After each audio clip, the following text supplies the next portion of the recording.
Welcome to Talking Giants, presented by SeatGeek. I'm your host, Bobby Skinner, here with my co-host, Justin Pennick. We got Ryan Dunleavy of the New York Post on, a little pre-combine rumor mill, do the whole, quarterback spiel. Justin, how are you? I'm good, Bobby Skinner. I am good. Getting a little excited, flirtatious with the whole Matthew Stafford idea. Coming off a weekend at the warehouse. Getting excited about the combine. We'll hear some more rumblings about the Giants and what they're going to do. So, I don't know, kind of strapping in, maybe preparing for a big week, but also maybe not a big week. How are you? Well, it'll be a big week. Oh, it is a big week. You're getting married this weekend. Yeah, so it's a big week. And when we're actually, you know what? Fuck it. Let's just do this. Or F it. We're too early in the show to be cussing. Pete, I think there's real Stafford conversations happening. Yeah. And I was ready to just lose my mind. I was like, if you guys do this week, I'm going to lose my mind. I picked this week for a reason, so we didn't have to do anything. But we'll see. I'm still of the point that Matthew Stafford wants a deal done with the Rams, and maybe something happens with the Giants. But we'll see. But the Rams may not give him the money. That's the thing. We'll see, and the Giants probably will. We'll see. But Justin, this episode, before we get to Ryan Dunleavy, was brought to you by Mando. Today's episode is sponsored by Mando. Mando, the whole body deodorant that's changing the friggin' game. As someone who's tried it, I can tell you this stuff works everywhere. Pits, thighs, and yes, even those awkward spots. You don't think I'm going to be using it this weekend? You're out of your damn mind. Created by a doctor who saw how BO was being misdiagnosed. Mando is clinically proven to control odor all day long for up to 72 hours, which is actually more than a day. If you didn't know that, that's 3 days. In America, their aluminum-free formula is powered by mandelic acid to stop odor before it starts, and you can choose from awesome scents like bourbon leather or clover wood. So you don't use aluminum for your deodorant; you use it to make a hat. Mando's starter pack is perfect for new customers. It comes with a solid stick deodorant, cream tube deodorant, 2 free products of your choice, like mini body wash or deodorant wipes, and free shipping. As a special offer for our listeners, new customers get $5 off a starter pack with our exclusive code. That equates to over 40% off your starter pack. Use code TalkinGiants at shopmando.com. SHOPMANDO.com. Please support our show and tell them we sent you. Smell fresher, stay drier, and boost your confidence from head to toe with Mando. But remember, it's spelled like man do. Not, like this man do well. Shopmando.com. You'll be glad you did. And here's Ryan Dunleavy. I will now welcome on from the New York Post, Ryan Dunleavy. Ryan, first question. Quarterback, and then quarterback. What's going to happen at quarterback? I mean, I'm still in the camp of Shedeur Sanders is going to be the Giants quarterback. That's still where I believe. I still believe that they'll take him as high as they possibly can take him, whether that's 3, 2, 1, wherever they think they're going to be able to get him. That's still my opinion, though. This Matthew Stafford stuff, guys, has been an interesting curveball because I'm not getting anywhere in trying to confirm it's real, but I'm also not getting told it's not. Like when I asked about Aaron Rodgers, it was like, do you think the Giants are interested in Aaron Rodgers? But when you ask about Matthew Stafford, it's like, I don't know. It's interesting. So I can't rule it out. But if you ask me, I think it's still Shedeur Sanders. It's a weird year for it because it's, you don't have the quarterbacks that, everyone is drooling over. But also there is 2 guys who are when you look at mock drafts, are both going in top 5 or top 10 at the bare minimum. Not a lot of, veteran, the bargain guy's really not there. So, but that makes the one bargain guy and Justin Fields being the guy that every team wants to bargain after. So you think, but from what you hear, whatever, you think Shedeur Sanders will be the Giants quarterback one way or another? That's what I've thought since December or November. I've said that. I've heard he was brought up multiple times in meetings with, Shane and Daboll and Mara as they plan their future. I heard his name was commonly brought up. Now, look, plans change, right? They could not get him, or they could find, they didn't think Matthew Stafford was going to be available then or whatnot. So, like, yeah, sure, plans change. One thing I'll say about Joe Shane, and I think we all know I've been a pretty big critic of Joe Shane and his moves over the 3 years that he's been there. But one thing I'll say about Joe Shane is he gets his hands in every pot, right? Like there's nothing that he sleeps on. Like if he hears Matthew Stafford's available, he calls. And there are GMs who like, oh, I don't know if that's real. I don't know if that fits. Like Joe Shane wants to be involved in every discussion. So like, it doesn't surprise me that he is in the Matthew Stafford discussion. It wouldn't surprise me if he does make a call on Aaron Rodgers. It wouldn't surprise me if he made a call on Russell Wilson. Like he'll be in all these things, which is fun for sports writers and fans because it gets everybody talking. But I still believe Shedeur Sanders is probably the most realistic possibility, which clearly Shedeur Sanders thinks too. Imagine Shedeur's reaction and his father's reaction if the Giants end up with Matthew Stafford and Shedeur wasted his money on those cleats and telling everybody his floor is the third pick in the draft or whatever. With that, like, what do you see them doing with their vet option? Like, have you heard anything of what they felt, sent feelers at? Obviously, they're not negotiating, or technically not negotiating, even though they're negotiating right now. Like, have they sent any? Because they only have Tom DeVito on the roster right now, or not even technically him. Yeah, I would expect they'll go with somebody better than Drew Lock. Like, there's tiers of these guys. I think their plan is to get somebody in here. Now, look, again, it matters. Like, if it's Shedeur Sanders and Cam Ward, I think we'll be tipped off to what the plan is here. Like, I guess they would have to probably trade for Matthew Stafford by this point anyway. Like, if it's one of those rookies, it's going to be a real viable starter. So, like, is that Jameis Winston? Is that Russell Wilson? Is that Justin Fields? It will be somebody from that ilk. It won't be Andy Dalton. It won't be Drew Lock. It won't be Jacoby Brissett. I believe it'll be somebody of the next class, the highest possible class of journeyman caretaker, if that makes sense. So those are the guys I think they'll put out their feelers to next week at the NFL Combine. That's where that stuff all really starts to come together. So I think we'll see that. Now, look, if it's Matthew Stafford, then all bets are off. Like they're crazy if they end up with Matthew Stafford and then they use the number 3 pick on Shedeur Sanders. Like that's nuts. If you're trading for Matthew Stafford, you're all in. Pick Abdul Carter or Shedeur Sanders and let's go. Or Travis Hunter. Yeah, or Travis. Yeah, that's what I meant. Sorry. Pick Abdul Carter or Travis Hunter, not Shedeur Sanders. Don't get Stafford and pick a quarterback. Get Stafford and get a defensive star and let's go. I got driven a little nuts this weekend, and I can vent on here.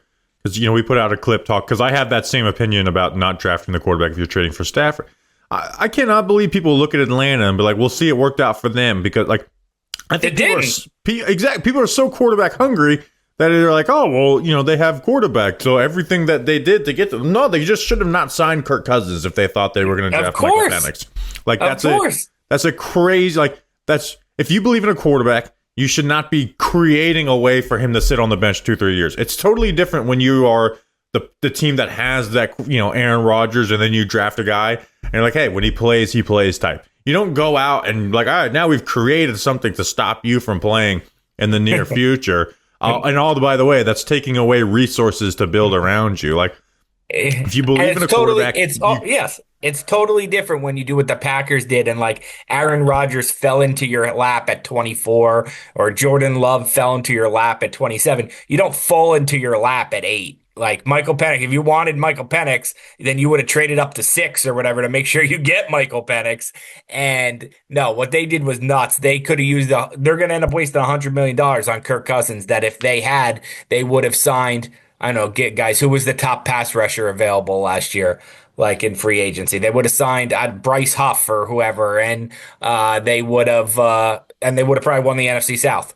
Yeah, but people say because they have what they believe is a quarterback, they're like, all right, well, who cares? It worked out. It's like, well, no, you still have to be smart. You still have to be smart in doing this. I couldn't believe that like Atlanta was being praised in the way they did it. It's like just do one or the other.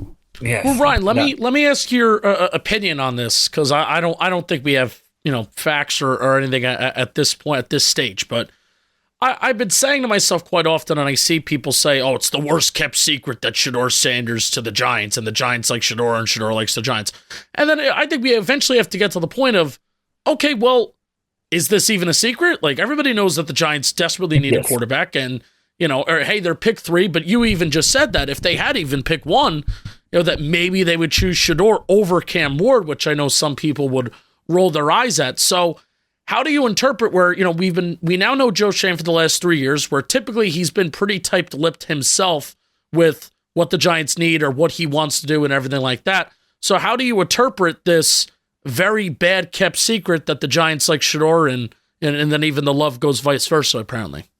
So I would say this, 2 things. One, I think there's, with Shedeur Sanders' camp, anything that makes Shedeur Sanders look in a positive light is going to be very hard to keep a secret. So if you're a team telling Shedeur Sanders and his camp that you like him, they're going to make sure it gets out. So it doesn't matter if the secret comes from the Giants or them, they're going to make sure that everybody knows that a team likes him, because that's what that's good for their page views and their video clips and their, image and whatnot. So there's not going to be a lot of closely guarded secrets, I don't think, on Shedeur Sanders. So it doesn't really matter if the Giants are trying to protect them or not. And then the other thing I'll say is this, my very strong feeling, and this was the case last year, there were people in the Giants who preferred Drake May to Jaden Daniels. There were people in the Giants who preferred Jaden Daniels to Drake May.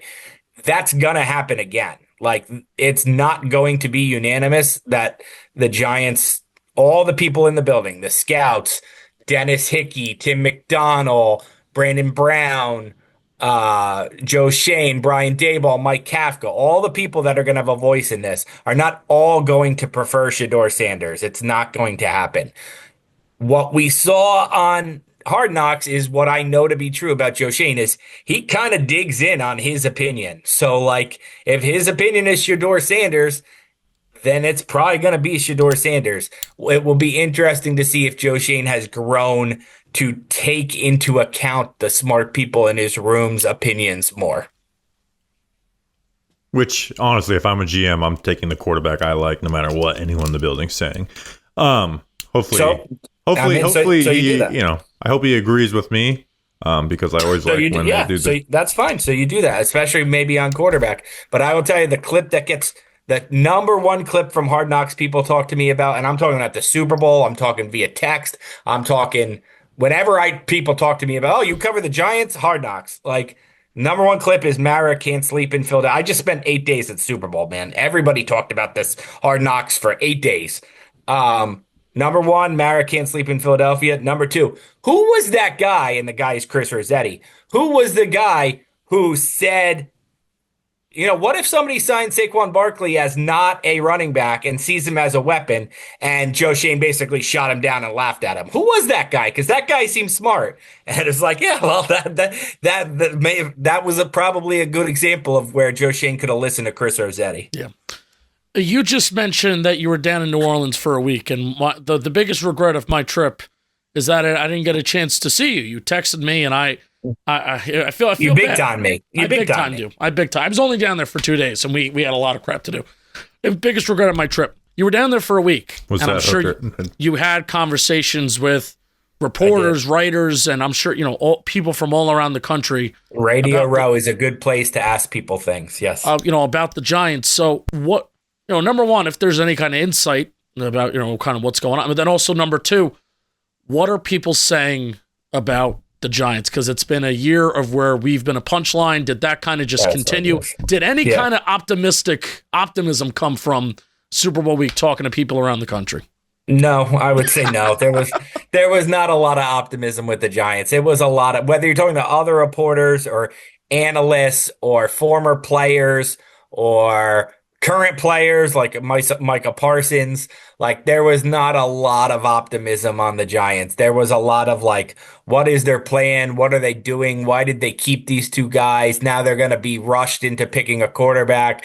Look at what the Titans did. Rand Carthen didn't get a fair chance, really only 2 years, but now at least the Titans aren't forced to pick a quarterback like Rand would have been with the number 1 pick.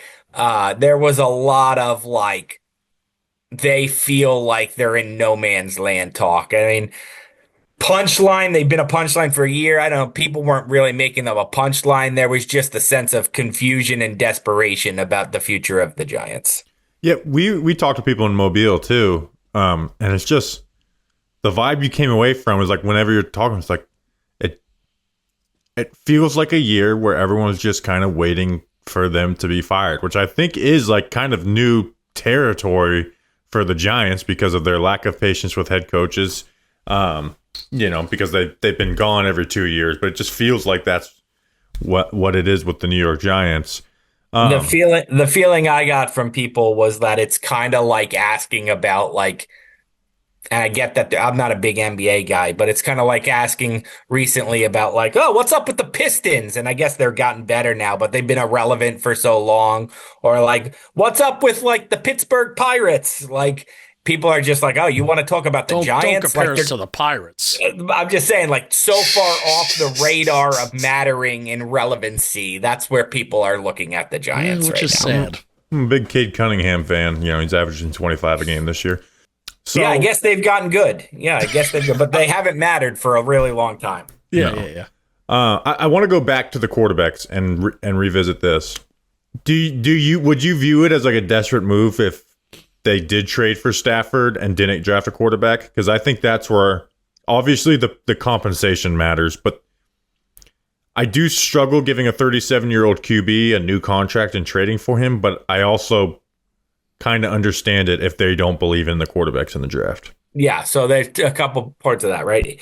If you don't believe in the quarterbacks, and I think they do, and if suddenly they make this trade, and I'm John Mara, I'm going to say, well, what happened to that belief you had in the quarterbacks? Like, was that false belief you were selling me in December and January? What happened to that? And if it's, well, we're afraid we're not going to be able to get them, then okay. But like I if I'm John Mara, before I'm trading for Matthew Stafford and giving him another 4 years and $200 million, I want to know what happened to my belief that you were selling me in December. But no, I don't think I'd view it as a desperate move. I'm going to repeat a line I said that Justin cackled at before we started this recording, is like, there's making the Giants good again, and then there's making the Giants relevant or interesting again. And I think trading for Matthew Stafford makes the Giants matter.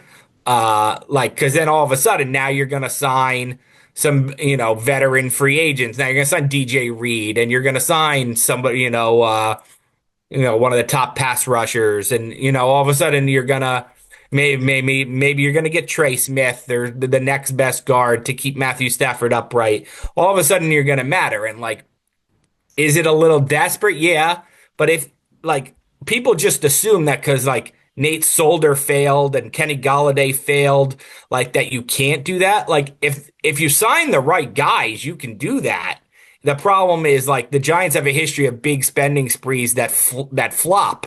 Like they got an immediate payoff before I was on the beat from signing Olivier Vernon, Janoris Jenkins, and Damon Harrison. They got an immediate payoff from that. So like, maybe now in the long term, it wasn't good. It wrecked the salary cap, but like maybe you're back there. And that's why when I asked Joe Shane about this in January, and he said no self-preservation Hail Marys, it would feel like a self-preservation Hail Mary, but I think Giants fans are so starved for Sundays that matter that they would be on board with it. I definitely think the fan base would be on board with it. Where I just, the number 37 worries me. If he was 32 years old, like we're talking, like I just think, Bobby, that's kind of, it's kind of outdated. Like, but is it? Aaron Rodgers didn't play like a MVP, but he played okay at 41. He played, better than okay. He had 28 touchdowns, 12 picks. Like Drew Brees played pretty well at 40 or 41. I'll leave Tom Brady. He was done. Yeah, but and I love Stafford, right? Like I've worked on a breakdown of him today. Like I fucking love his game. I think if I did my QB rankings, he'd be number 6 for me. And he'd be number 2 in the NFC, only to Jaden Daniels. Really? You'd have him that high? I really like Matthew Stafford. Now part of my worries is watching the film. Guy? Part of my worries watching him is like, man, Cooper Kupp and Puka Nacua are really smart players, and Sean McVay's a great play caller. So he goes to the lack of detailed coach and wide receiver group, and it could be a little messier.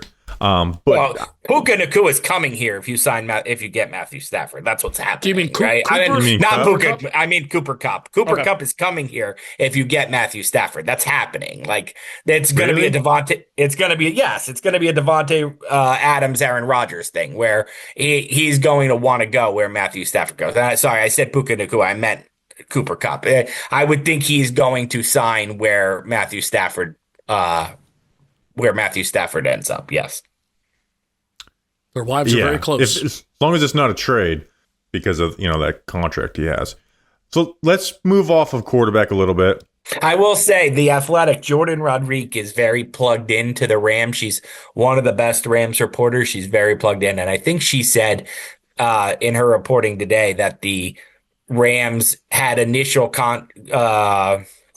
had recently, maybe during the Super Bowl week, had conversations with Stafford about his future, didn't get very far, and they do plan to meet again in a couple weeks. So I don't think we're sitting on like some inevitable this week trade of Matthew Stafford. I think they're going to huddle back up probably after the combine, and that's when things will start to really heat up. I kind of hate talking about it because I think it's real, but I also think Matthew Stafford just wants a contract from the Rams, and then you might be getting leveraged. Yeah. Yeah, maybe you get there. But you don't have the big name pending free agents. Well, I want to throw this out too, because I've been asking people around the NFL. I don't mean just in the Giants. I texted some quarterback coaches, some executives. And I said 3 things. Like, I get why the Giants want Matthew Stafford. Save your butt, keep Malik Neighbors happy, et cetera, et cetera. 2, why does Matthew Stafford want the Giants? No one really has an answer to that. And 3, the thing that would concern me, you said 37, 37, 37. The thing that concerns me is like, why do the Rams want to get rid of him? And it reminds me, because as you guys know, I do 25% Jets in my job. It reminds me of when Aaron Rodgers was available, and I was like, well, yeah, the Jets should definitely get Aaron Rodgers. And people were like, the Packers are a smart team. Why do the Packers, who know Aaron Rodgers the best, want to get rid of Aaron Rodgers? And so, like, it reminds me a little bit of like, the Rams are a well-run organization. Why are they interested in dumping Matthew Stafford if he can still play? That bugs me more than the age. I think it's very simple. I think he wants more money, and the Rams don't want to pay him more money. He has 2 more years left on his deal, and it's like, all right, why? Well, you should play. If you have a good quarterback, why don't you want to pay him more money? Because he's 37 years old, and Rams, he's under contract. And he's already under contract, and the Rams would rather stay ahead of this shit than get behind it, especially with the young roster that's up and coming. That's, so much of this, especially that defense, so much of these guys are on their rookie deals and stuff like that. So the Rams trade him to the Giants. They don't get the number 3 pick. They get a second rounder this year. We'll say they get 34 and next year's 3rd conditional. Who's the Rams quarterback? I don't know. They were 1 touchdown from beating the Super Bowl champion Eagles. Yes. Who's their quarterback? It's a great question. That's where I agree. That's where I agree with you, which is like crazy when people tell you it's real and shit. The Giants don't have the big name pending free agents this year, but I think there's 3 that are worthy of conversation: Darius Slayton, Azeez Ojulari, and Jason Pinnock. Have you heard anything or have any inkling on what those guys' futures look like? Yeah, I would say everybody I talk to in and around the Giants, around the league, around Darius Slayton expects Darius Slayton to be off the Giants, like to go somewhere he can win, put up bigger stats. He believes he's a 1,000-yard receiver. I would expect him. The place that I think makes a lot of sense for him is if I saw a report today from somebody that the Bengals are going to tag T. Higgins. None of the major insiders have validated that. But if the Bengals were to lose T. Higgins, I would love to see Darius Slayton with the Bengals. That I think would be interesting to Darius Slayton to be the complement to Jamar Chase. That I think would be a home run that he would be interested in. So no one expects him to be back. He felt like he was in the building, because no one expects him to be back in the building, in and around Slayton, in and around the league. No one expects Darius Slayton to be back. Can I ask you why? Because I've been a big proponent of Slayton, but also like there was offers at the trade deadline, right? Like the Steelers traded a 5th for Mike Williams. You heard they were interested and Slayton. You'd think that they'd offer just as much, if not, maybe even a little bit more for him. Wide receiver 2 is going to become a serious hole for them, especially if they have a new quarterback. And, you look at the wide receiver market, it's either big game hunting or the next level, the best of that bunch is Darius Slayton, or you go bottom. Why? And what is their plan with that position? Well, a couple things. One, the market for the Darius Slayton type player has jumped significantly since he was a free agent a couple years ago and he got $6 million. He's going to argue he's as good as Gabe Davis or Darryl Mooney, who's making both of whom are making $13 million. Right. So that's a number that's going to price the Giants out. You say number two receiver. I say number 2 receiver. The Giants think of it as number 3 receiver because they think Wan'Dale Robinson is their number 2 receiver. So just because he's on the other side on the perimeter, they're not looking at him as we need a guy who's going to be second on our team in catches. They believe in yards. They believe they have that guy. And they also could believe that Theo Johnson would be third. So they're looking at it necessarily as we need a number 2 receiver as much as we need somebody to play whatever it is, X or Y or Z or whatever. But I don't think they're looking at it as we need a big investment number 2 receiver, the way like on a Madden depth chart, he would be the second highest graded player. That Bobby, you're not on bit. You're not on camera, but you just gave the whole well, that just stresses me out. Hand to forehead move. That stresses me out because I view that as an important role. And when you talk about he's replaceable, it's like, all right, what are we replacing with it? We're using high draft capital. Like you look at the free agent market, and if you said which wide receiver will make the most sense for a team that's not looking to spend money on T. Higgins, it's Darius Slayton. I also don't love the whole Wan'Dale Theo part. Wan'Dale is a clear slot only, and there's just things Slayton that brings you that Wan'Dale never will. And then my other thing is, I've been a proponent of bringing back Slayton, but like if they weren't, why didn't they ship him out at the trade deadline? A couple things come to mind. Number one is, they've done this now 2 years in a row, right? They didn't trade McKinney or Saquon. They didn't trade Aziz is the one they really should have traded, or Slayton. Right. The other thing is traded Leo and Slayton's just not going to give you the fan base would be happy if you traded Slayton. They wouldn't have been happy if you traded Saquon or McKinney midseason. The other things I would tell you are, I don't believe that they got anything I'll put it. I know they didn't offered anything higher than a 5th for either guy.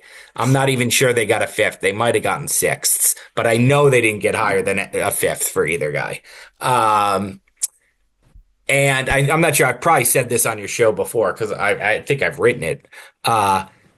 Daboll's offense is very complex, and Darius Slayton, what doesn't show up in the box score is he played a very important role in helping Malik Neighbors through his rookie year know the intricacies of the offense, where to line up. You could just watch film. You guys watch more film than I do. You can see times where the huddle breaks and Slayton's pointing at Neighbors where he should line up, what side of the field, what inside, outside, he helped. As good as Malik Neighbors is, there are parts of the mental game that Slayton, with 6 years experience and 3 years in Daboll's offense, is just way ahead of Neighbors.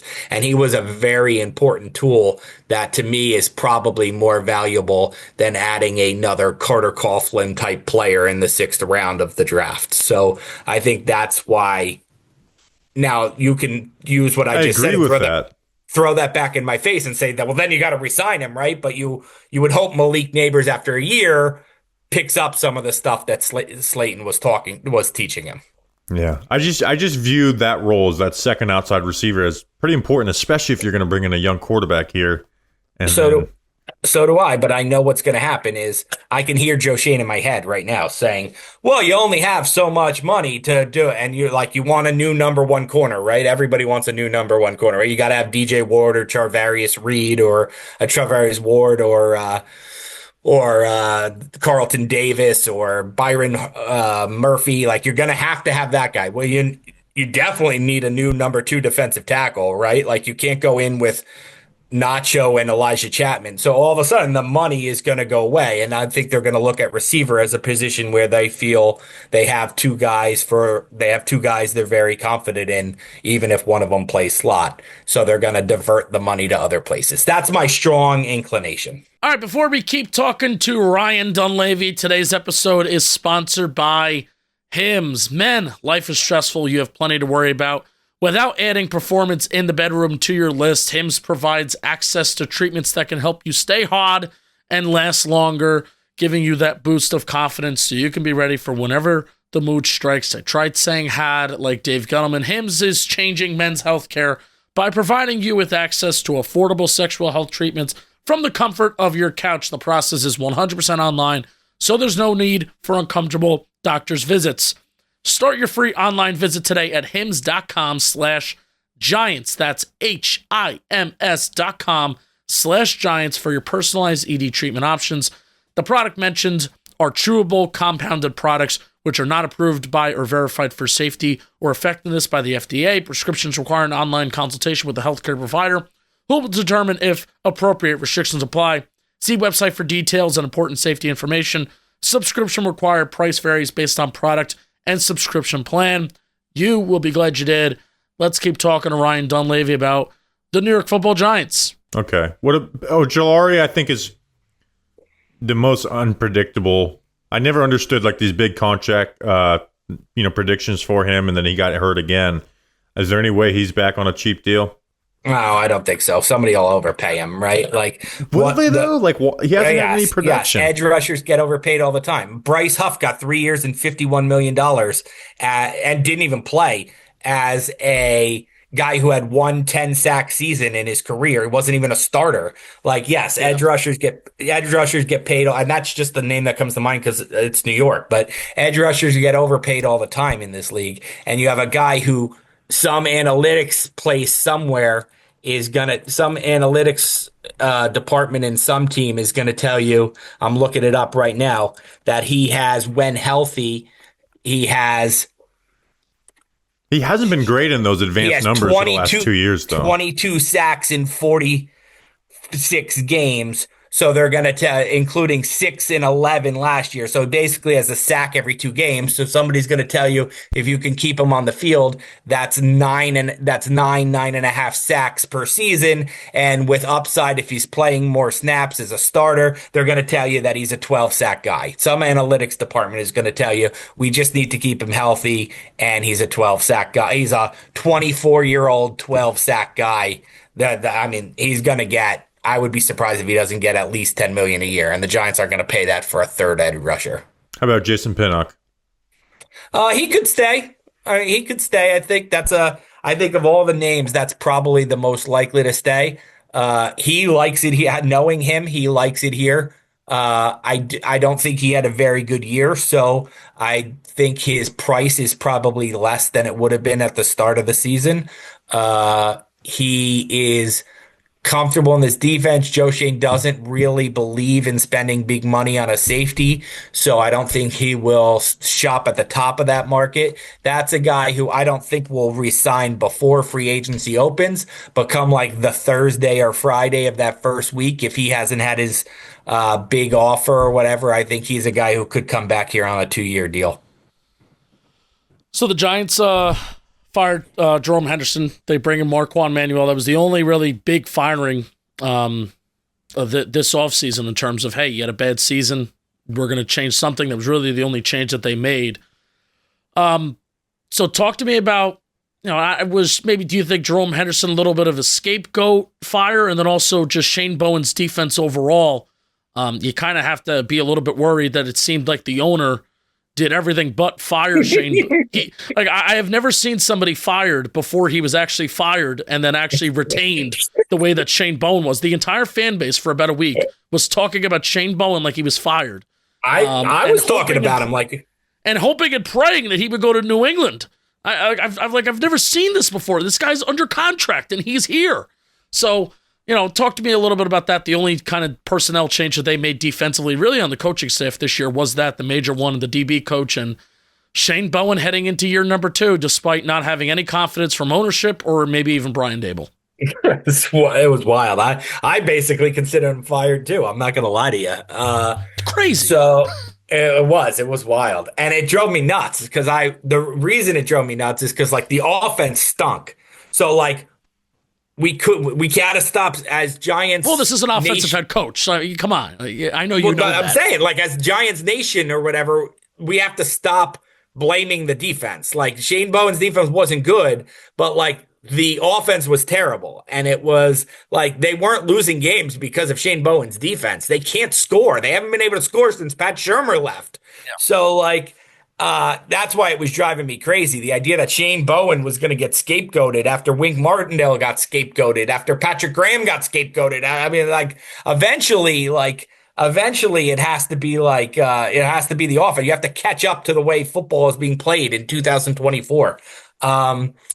The Jerome Henderson firing, I think, can be solely or 90% finger pointed at his deteriorating relationship with Deonte Banks. This regime has a lot invested in Deonte Banks. He can't be a bust. He can't be DeAndre Baker, Kadarius Toney, Eli Apple, Eric Flowers. He can't be one of those guys. So like they need him to be good. Maybe he's not a number one corner, and that's where Marquand Manuel and again, I'll say the name again, DJ Reed could come in and be the number one Giants corner, and then you could move Deonte Banks to corner 2.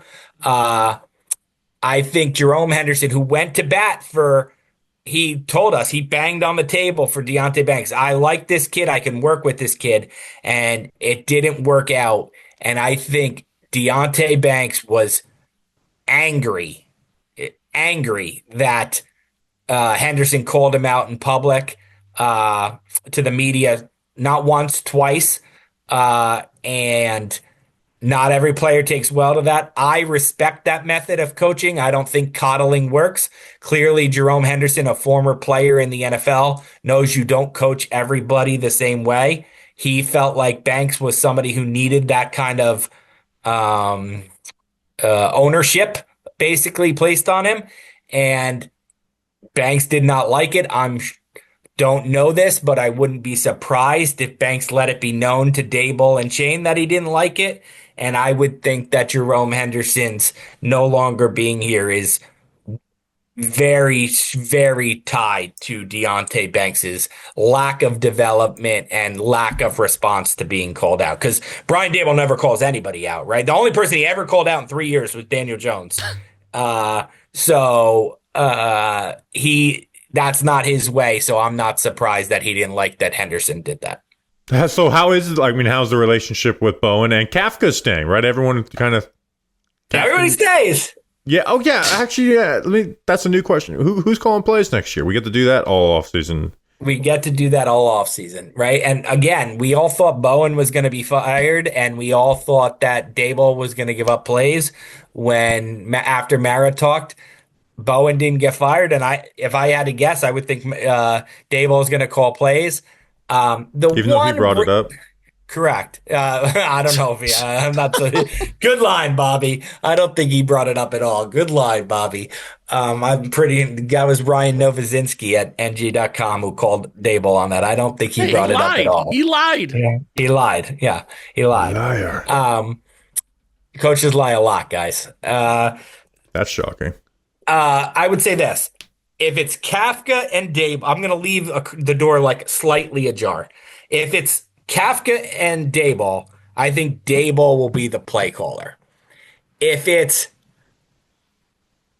Kafka, if it's a rookie quarterback, I'm going to leave the door slightly ajar to someone in the Cam Ward or Shedeur Sanders circle or family is brought in and could be a possible like pass game coordinator, some BS title, and they end up calling plays come September. If it's a rookie quarterback, I'm going to leave the door open to somebody in there. Is that Pat Shurmur with Shedeur Sanders? Oh my God.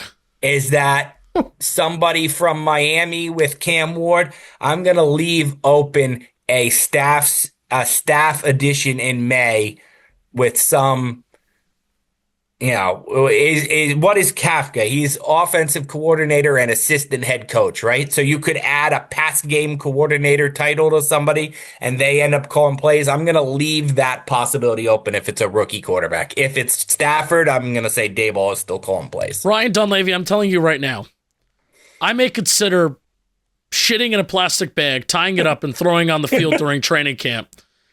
Not out of protest, just out of disbelief. If the Giants draft Shedeur Sanders and Brian Daboll's the head coach and Pat Shurmur is calling offensive plays for the New York Football Giants in the year 2025. There's no way that, yeah. No, don't say that, Bobby. I will rig it up, and I will throw it on the field during training camp, and I will be escorted out.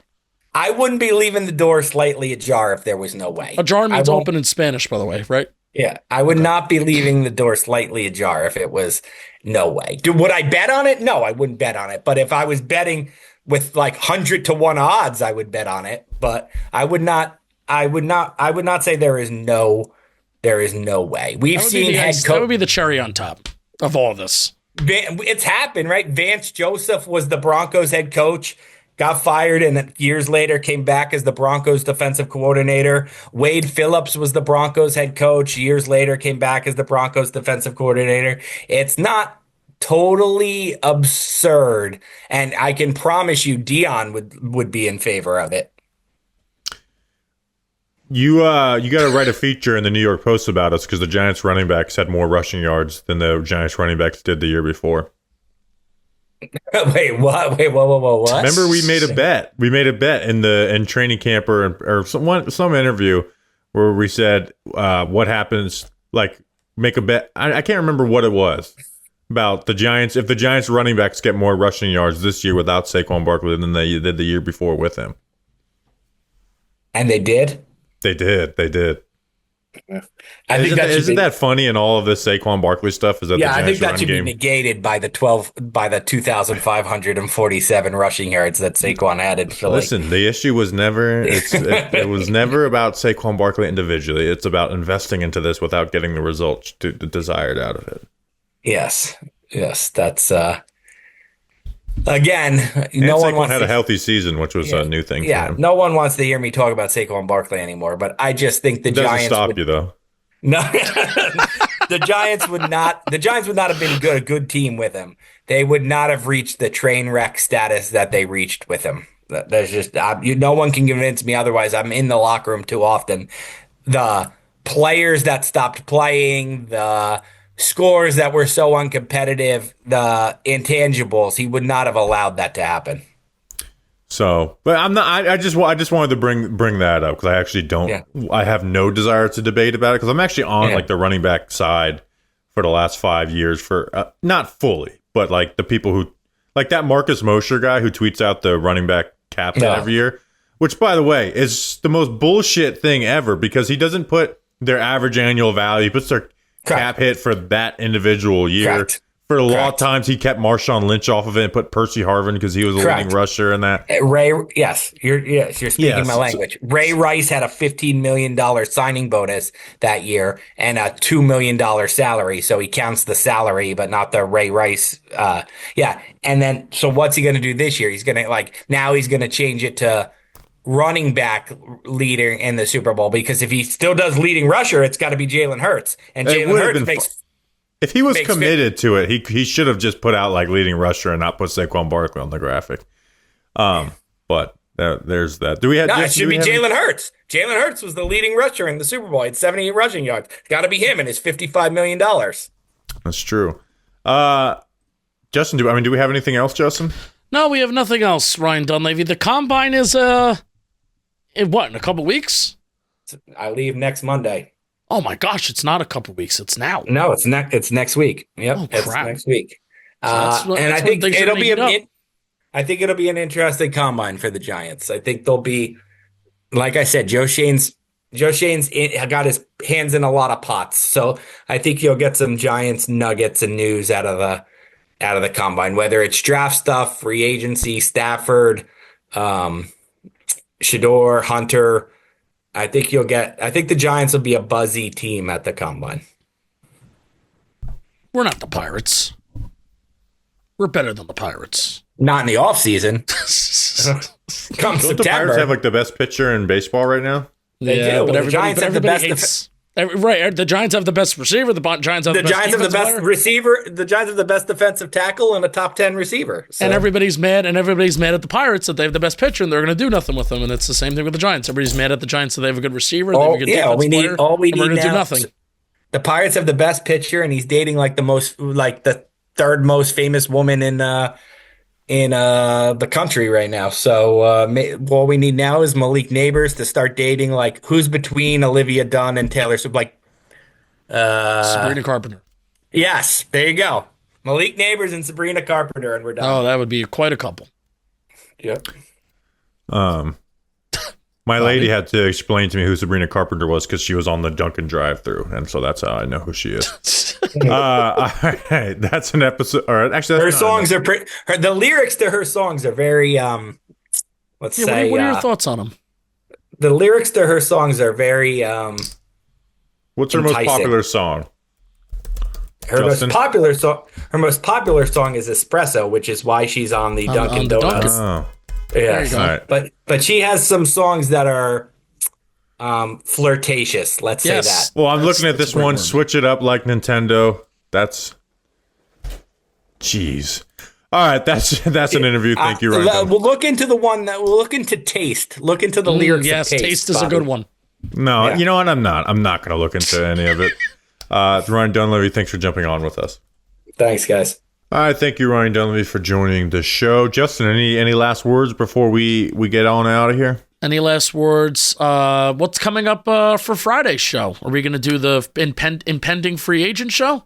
Yeah, pending free agent. So I'm just playing with you tonight. Could we record that today on Tuesday or tomorrow on Tuesday when we're talking, or today when the people are listening? Yeah, we can record that on Tuesday. I don't think that'll be an issue. All right, better not. It better not, because after Tuesday, I don't know how much freaking recording I'm going to be able to do. All right, so don't trade for Matthew Stafford in the next 7 days, or actually next 10 days. Give me 3 days off after. Appreciate you guys. We'll see you on Friday. Or maybe we'll even put it out on Thursday. Who gives a shit? We'll see you then. Until then, let's go Big Blue.